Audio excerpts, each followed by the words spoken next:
welcome to this week's NANO seminar. This week we have a student seminar at the same time. We have 3 students from in-house who will present their work here. This is part of the seminar course that they have been taking. This is the final thing they will do.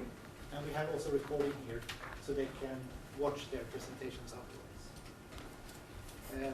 So, without further ado, let's start with first Teemu Peltonen, who has been working with Ferrante Neri and Pekka Koskinen.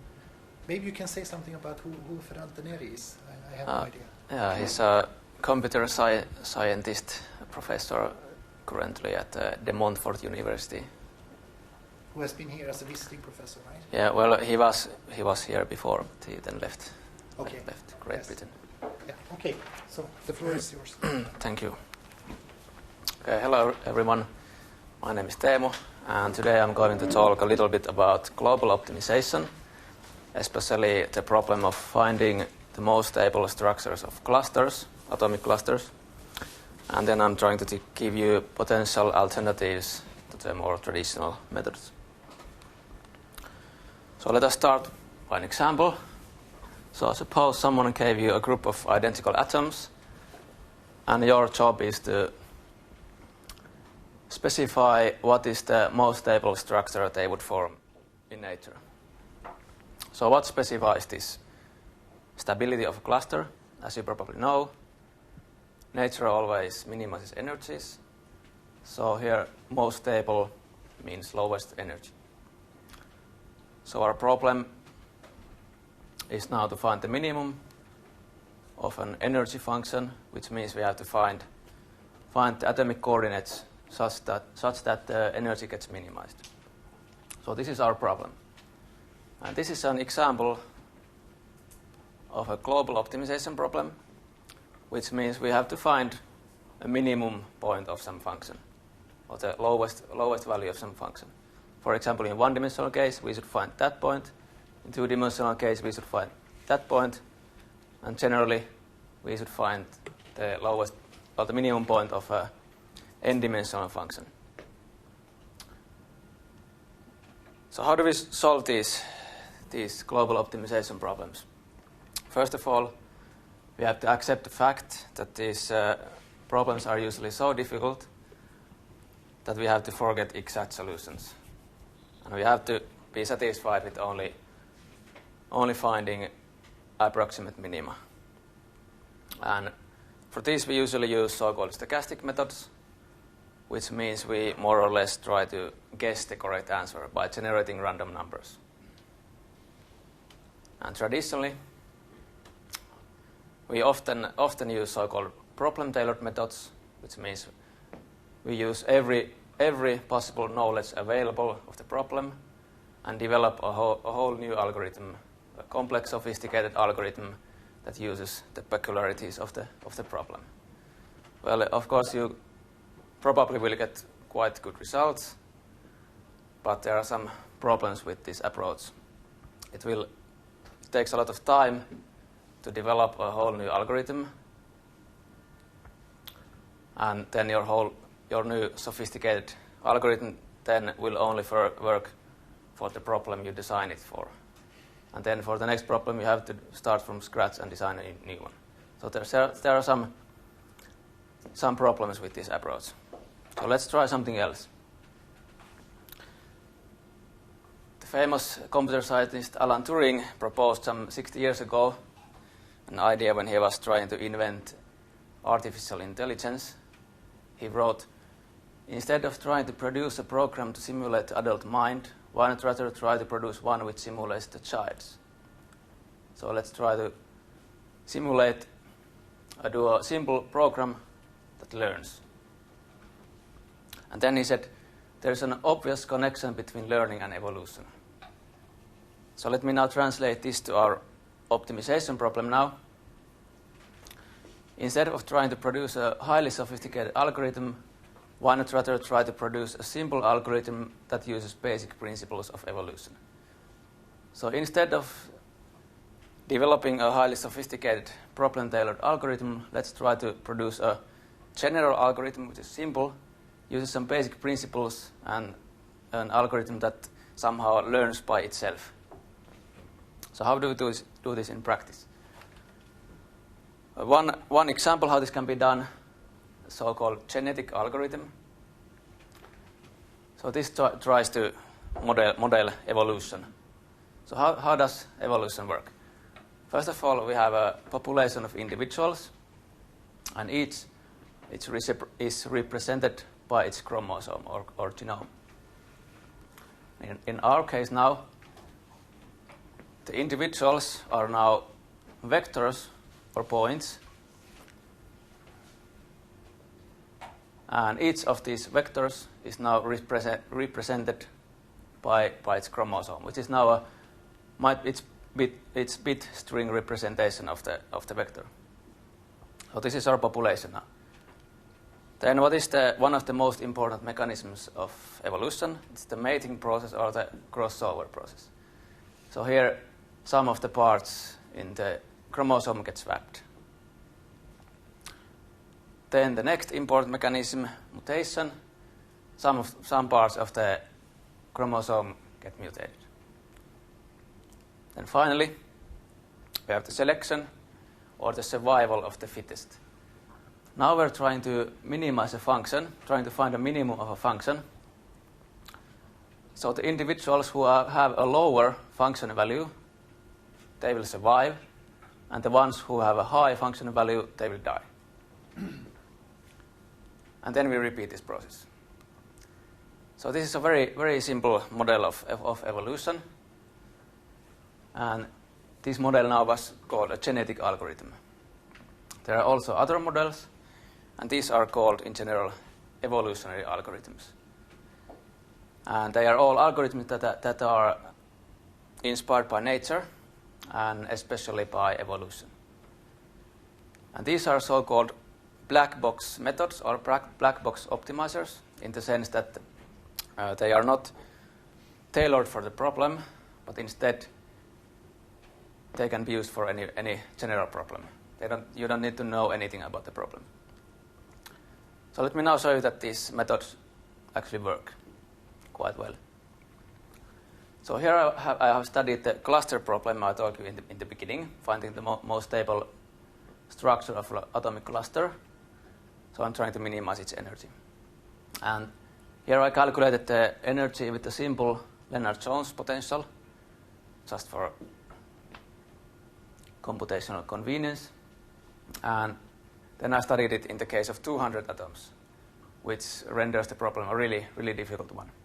There are already much more metastable states than there are atoms in the observable universe. So you just can't try out all the alternatives.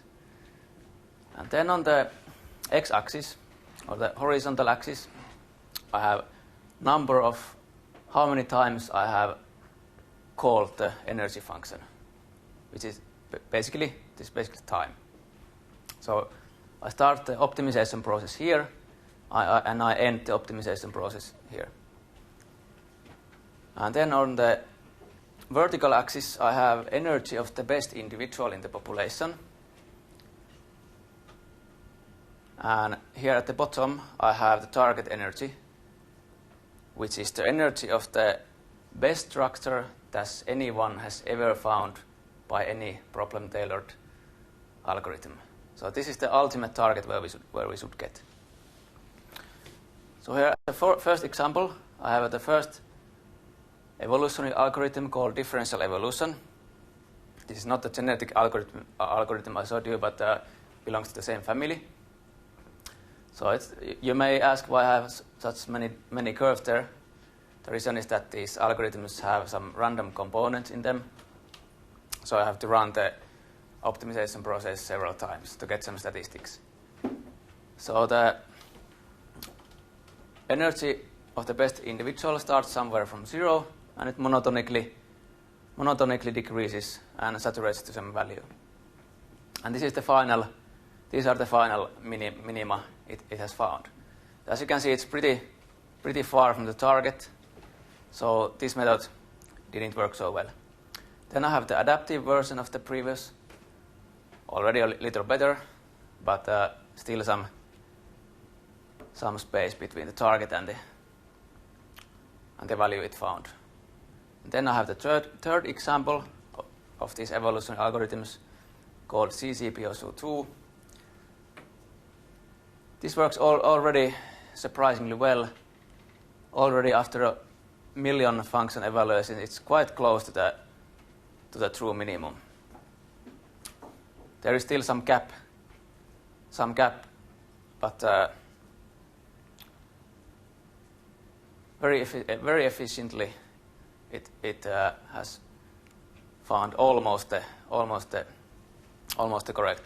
correct minimum.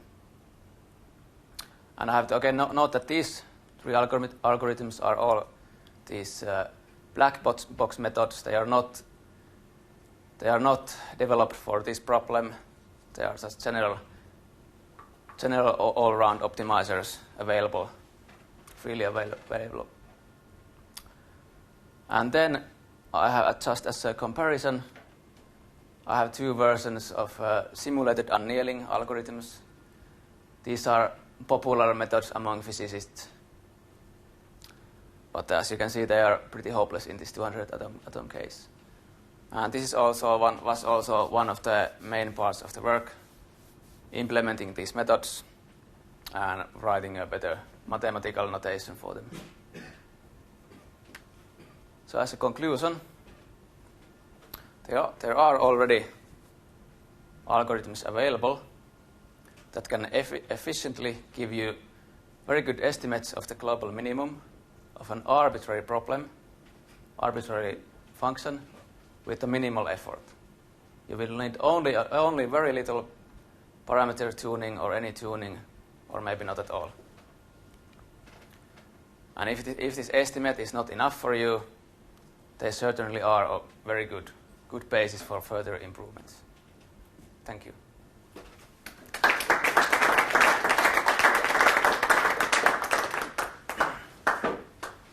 I see two hands there. Hanno? Well, the obvious question is by which algorithm the best ever structure and energy was found? Yeah, so this one. Okay, so the question was by which algorithm this was found. I would say I'm not exactly sure which one found this 200 atom minimum, because there is this table, the internet, where all these minima are listed, and usually it's not a single algorithm that has found all of these. Some algorithm has found the first 100 atom cases, and then some other algorithm the bigger problems, and then some other algorithm has found a certain structure. But I'm not exactly sure how this method has been implemented. But at least the methods I checked for few of these cases, they were problem tailored arguments. It's a bit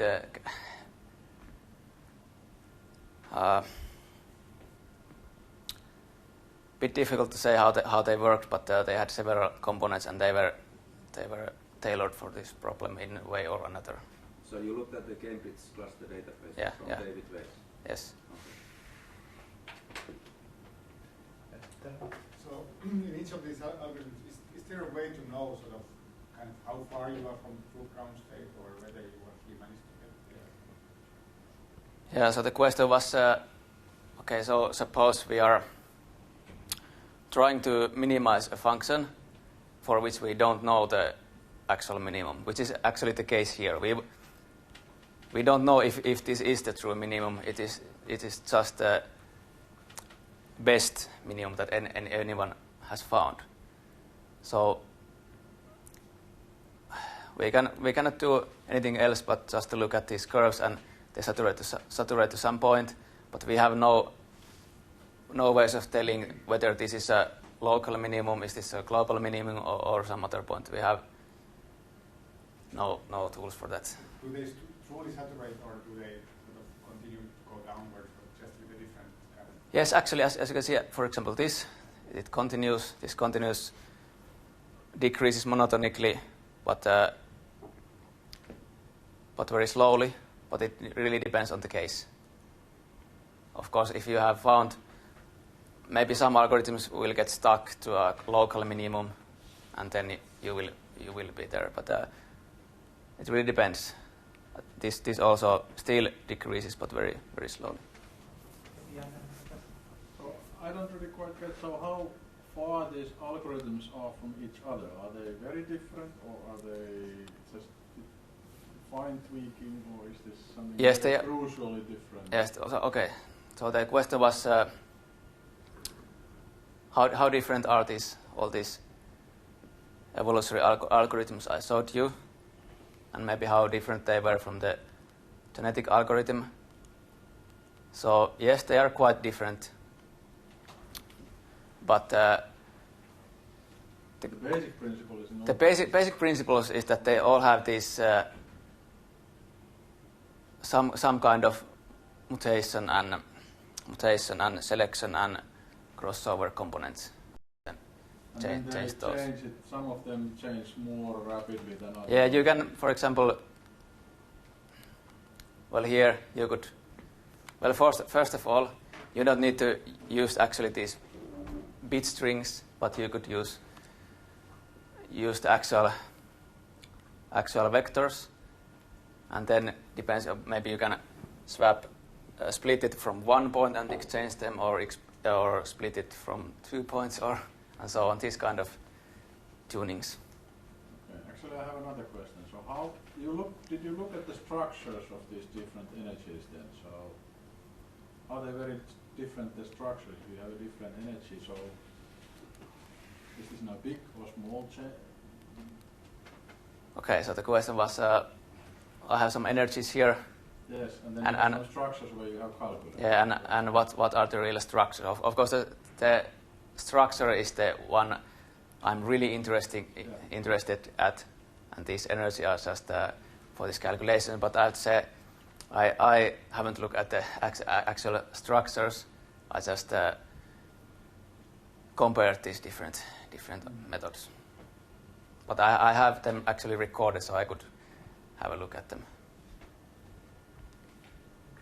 I came to thinking that in reality, if you want fit children, you need diverse genetics. Yes. So is it the same here that you would need kind of very diverse population, different genetics, to get good children with low energy?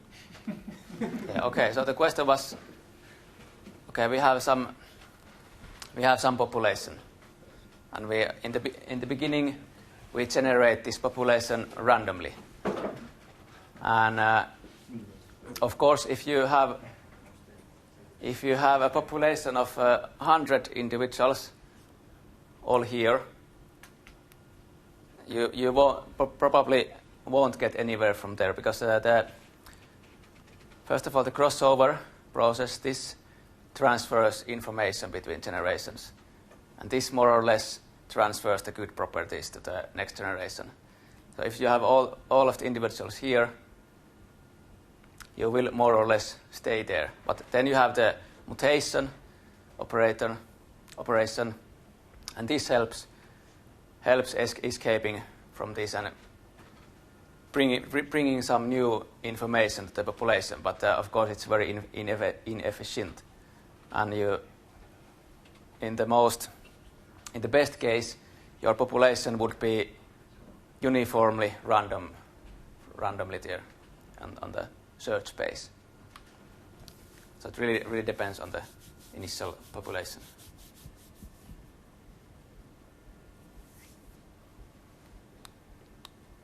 Right. I think we have to stop with the questions.